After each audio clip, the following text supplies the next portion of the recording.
Hey E36 fanatics, Steven here. Today I want to talk to you about BMW E36 reliability. I had a friend of mine the other day asking me about my old BMW E36 I used to drive around and was talking to me about asking me about how reliable it was. So I figured I'd make a video about it. If you have an E36, for all my subscribers out there and viewers watching this video, drop a comment below about your experiences with ownership and its reliability, or lack thereof.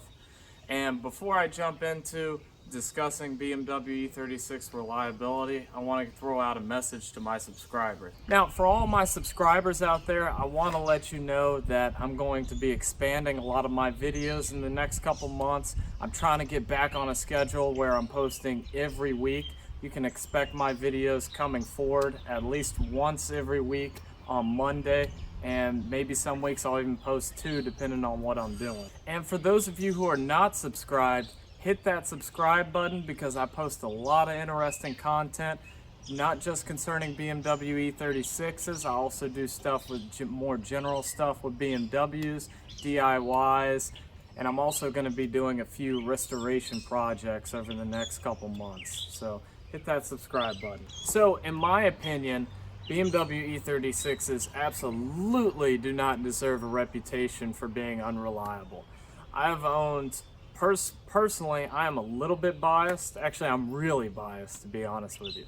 I've owned 2 daily driver BMW E36s, which if you're subscribed to my channel, you've probably seen in some of my DIYs. I owned a 328i, a 318i, and then besides that, I flipped multiple BMW E36s. I parted out multiple BMW E36s.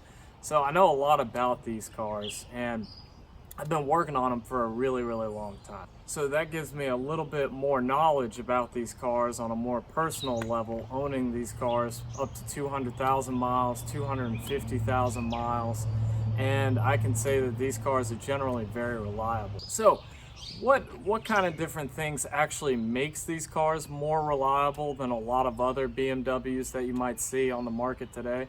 Well, there's a couple of reasons why. First off, if you've ever seen my DIY videos on this channel, you might notice that I very rarely do a really big job. Something dealing with the transmission, the engine, really the most complex stuff I'll usually get into on YouTube is changing out the Vanos system on the cars. Those go bad, you know, the infamous rattle and stuff like that. Or, you know, changing out the coolant systems, which I consider, you know, not a very difficult job, to be honest with you. But besides that, you never see me pulling transmissions, you know, redoing motors, swapping out motors, at least because something went bad. And it's because the drivetrains on these vehicles are pretty close to bulletproof. You know, they're very tough. I've owned multiple sets of these cars, and they very rarely have serious drivetrain issues. They do have a number of different, more minor issues, and there are some things to be wary of when considering a BMW 3 Series. Not just E36s, but really all of them have certain issues. But when it comes to, you know, blowing a motor, throwing a rod, you know, transmission goes out, that is very uncommon with E36. So what are some drawbacks with E36 reliability that I've seen over the years? Well, there's really 2 big ones that I've seen owning a couple of BMW E36s. The first one is the coolant system. Jesus Christ. And it's not just E36s either. Every single 3 Series, I've owned an E46 before, I've owned an E90 before, every one of them had coolant system issues. You have to replace the entire coolant system after maybe 80,000 miles, give or take a little bit. And if you do not, you are risking the vitality of the head gasket. If you've ever seen any of my videos where I'm talking about how I'm parting out BMW E36s, because I've done a couple of them on this channel, guess what, how I got those things so cheap? It was because somebody didn't replace their coolant system, the head gasket blew, damage to the rest of the engine, and they sold it to me for 500 bucks. So what do I do with them? I take apart everything except for the engine and part that puppy out on eBay and Craigslist. So the coolant system is a huge issue with these vehicles, but it's kind of like an Achilles heel, but it's not something that actually kills these cars. Because like I said, although the coolant system can be troublesome with the E36s, you know, you might have heard of the plastic impellers on the water pumps, you might have heard of that stupid reservoir that cracks over time.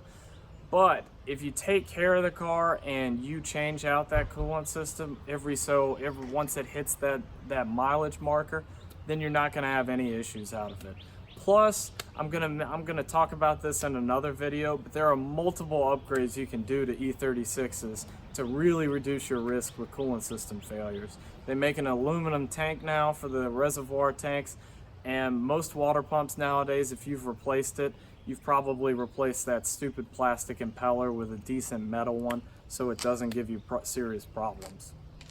So the coolant system issues are workable.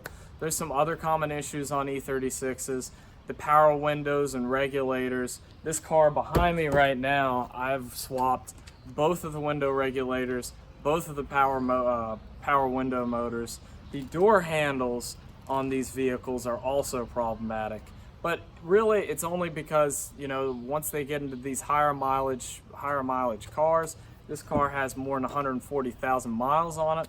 Once they get there, and these cars are like 20, 25 years old, of course they're gonna have issues with door handles. I mean, you've been opening and closing the door for 20 something years. So it makes sense that they're gonna have issues, but it's something that I should tell you, because the door handles on these cars are a major pain in the ass to replace. It sucks. The exterior door handles, they're terrible. So I've replaced both of those door handles on on this vehicle. And then just some other odds and ends stuff. The AC climate control module usually goes bad on these cars, but once again, you gotta expect stuff like that. And my other major thing that I want to mention about E36 reliability. Now, this isn't necessarily controlling for just E36s. Really, it's an issue for any convertible that you might buy. However, I've owned those two dailies I was talking about. They were both convertibles, and did something really stupid when I bought them. I didn't keep them housed in a garage on a day-to-day basis when I drove them home. So I live in North Carolina. We get some vicious rainstorms during the spring, during the summer. And you know what? Any convertible you've ever owned, I don't care how old it is, it leaks when you have a major rainstorm. So what that causes to these vehicles, to the E36s, is because they're all leather, that leather degrades over time. The steering wheel even is leather, so that degrades over time. And you can have a serious issue from just not keeping your convertible E36 inside. Now, this is a super easy solution to that. Just keep your car inside, or don't buy a convertible E36. So that's an easy fix. If you want to take a look at a video on buying convertibles, I actually have another video, and the video link is going to be at the top in the card, so you can check that out. So other than those minor issues with E36s, I would say that yes, these cars are relatively reliable. And the reasons I would say that, because the cars just don't have major issues with engine, transmission, drivetrain. The issues that they do have, if you are at all just a little bit interested in working on your own car, then you can do it, trust me. When I first bought my first 318 E36, I didn't know a thing about repairing vehicles. I was 16, didn't know nothing. All I did was bought a BMW manual and watched some YouTube videos, and that's literally how I learned how to work on these cars, at least work on that first car. I got a little bit better over time, but pretty much any repair you'll need to do with like the coolant system, anything dealing with the intake, or any issues with diagnosing the car, you can find that on YouTube nowadays. So these cars are relatively easy to work on for a DIYer, so you can really save on maintenance costs. And the parts, although they're more expensive than like what you would find for a Honda, or I got a Ford Ranger over there. Now that thing is cheap on parts, but they're not that bad. Like I said, the E36, I think it's a very reliable car, even into the higher mileage. They do have some issues, but I've owned an E36 that made it to 250K, and the only reason I got rid of it is because somebody bumped into me and insurance totaled it. So I think they're very reliable cars, and I hope you enjoyed this video. If you did, please like it. Y'all have a good one.